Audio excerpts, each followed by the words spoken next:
Hai viewers, jumpa lagi dalam program Kata Eci. Dan nggak berasa kita udah masuk di episode yang kelima kali ini. Nah, untuk episode kelima Kata Eci hari ini, saya mau sharing pengalaman saya. Gimana sih awalnya saya membawakan acara atau menjadi MC dalam dua bahasa atau bilingual. Kapan kita harus ngomong dalam bahasa Indonesia, kapan ngomong bahasa Inggrisnya. Nah, kalau pengen tahu pengalaman saya, simak terus ya Kata Eci kali ini sampai selesai.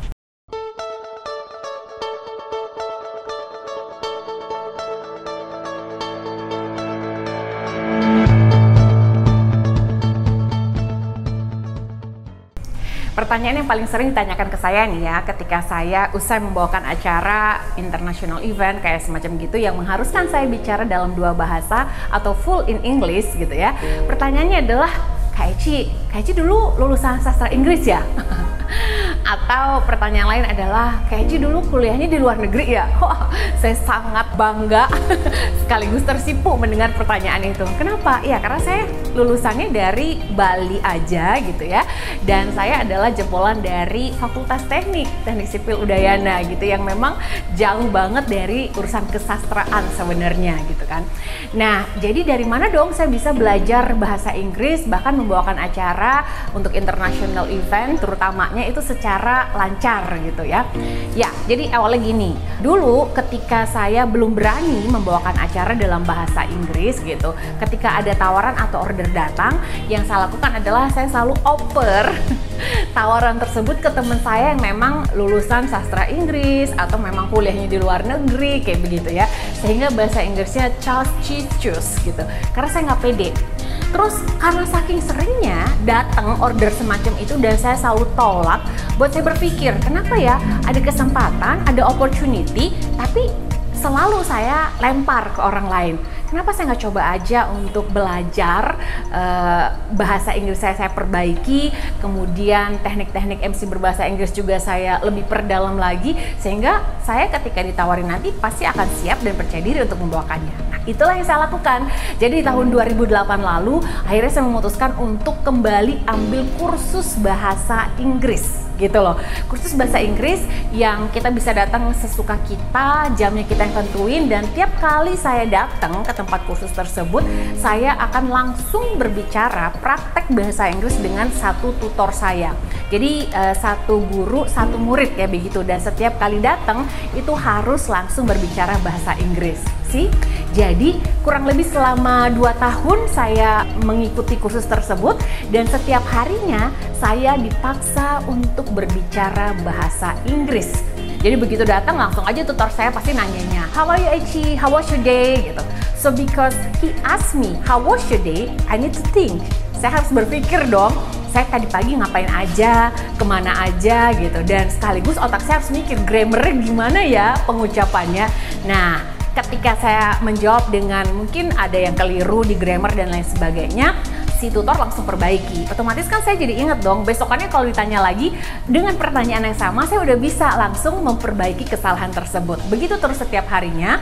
Dan ketika ada tawaran MC berbahasa Inggris pun, saya minta bantuan tutor saya untuk bantu untuk mentranslate ya naskah MC saya dari yang bahasa Indonesia ke bahasa Inggris. Kemudian saya praktekkan di depan dia gimana cara saya untuk pengucapannya, apakah pronunciation saya udah benar, vocabulary-nya apakah tepat pakai yang ini gitu ya, dan dibantu untuk bisa merapikan kata-kata tersebut. Dan itu saya lakukan terus ya kurang lebih setahun aja nih. Kalau kita rajin setiap hari praktekkan bahasa Inggris kita, nggak harus yang bahasa Inggris untuk perform on the stage, bahasa Inggris yang untuk daily conversation aja. Kalau kita bicara setiap hari ada partnernya kayak gitu, itu udah langsung sangat cepet banget progresnya untuk menjadi lebih baik. Jadi sebenarnya kata kuncinya untuk bisa membuat kita percaya diri dan juga lebih fasih dalam berbahasa Inggris adalah praktekkan setiap hari dan setiap ada kesempatan. Oke? Nah, setelah itu saya mulai berani kan menerima tawaran MC untuk berbahasa Inggris. Kemudian saya perdalam lagi untuk bisa tahu tahu istilah-istilah yang boleh dan tidak digunakan dalam bahasa Inggris sebagai seorang pembawa acara. Saya berguru kepada salah satu MC senior saya di Bali ya, guru bahasa Inggris saya gitu, Mbak Gilda Sagrado, kalau mungkin nonton pada hari ini gitu. Nah di situ saya jadi tahu aturan-aturannya, kapan harus pengucapannya dengan istilah ini, apa nggak boleh dan apa yang harus dilakukan gitu. Oke, nah kemudian pertanyaannya lagi adalah yang sering muncul, Mbak Ici, terus kalau misalnya kita disuruh MC membawakan acara secara bilingual, dua bahasa, kapan ya kita sebaiknya gunakan bahasa Inggrisnya dan kapan bahasa Indonesianya? Kalau pengalaman saya ya, kalau saya pada saat MC itu opening itu harus pakai bilingual. Jadi menyapa audiens, greetingsnya itu dalam bahasa Indonesia dan juga dalam bahasa Inggris. Karena kan kalau di awal tuh kita agak banyak tuh penyebutannya, kayak mungkin menjelaskan tentang acara, aturan-aturan dalam event tersebut, sehingga ya mau nggak mau saya menyampaikannya dalam dua bahasa. Emang agak panjang sedikit jatuhnya. Terus abis itu kapan lagi ngomong bahasa Inggrisnya? Ngomong bahasa Inggrisnya lagi adalah ketika kita memang harus mengundang seseorang yang melibatkan orang luar untuk naik ke atas panggung atau melakukan suatu tindakan. Itu biasanya saya pakai bahasa Inggris ya. Kemudian kapan lagi kita ngomong pakai bahasa Inggrisnya?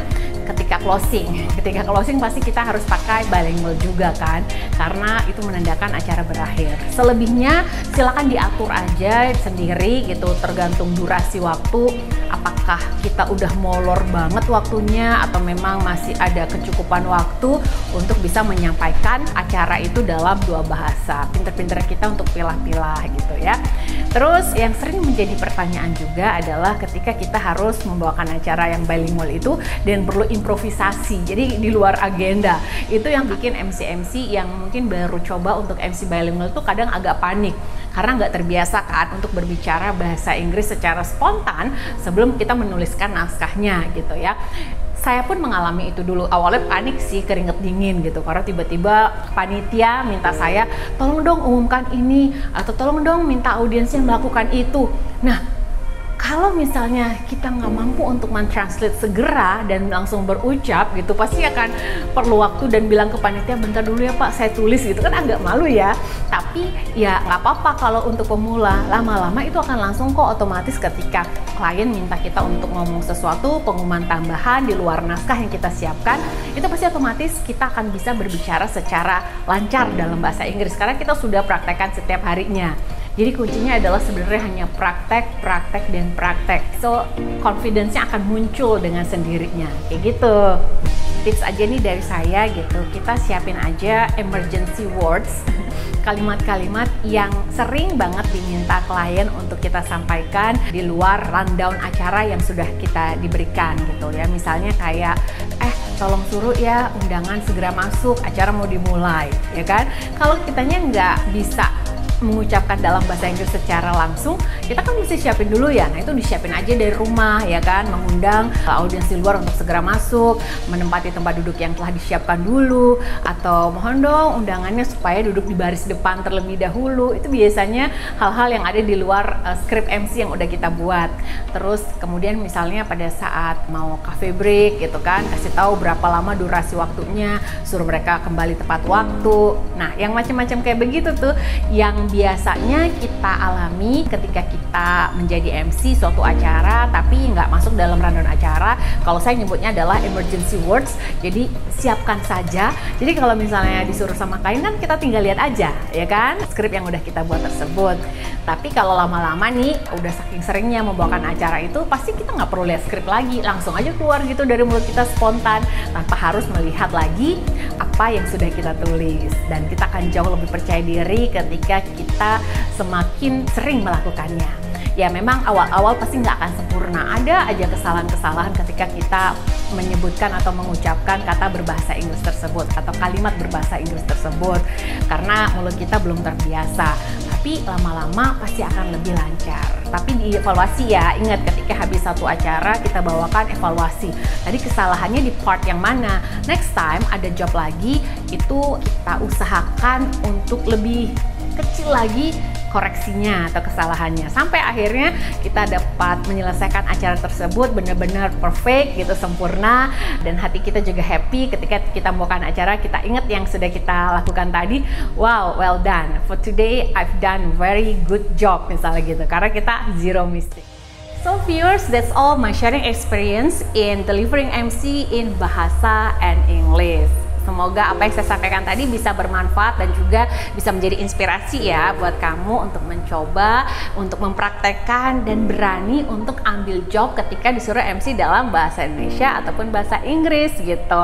Karena kenapa? Karena fee-nya lebih gede dong. If you have any questions, if you have any comments, please write down on the comments below ya.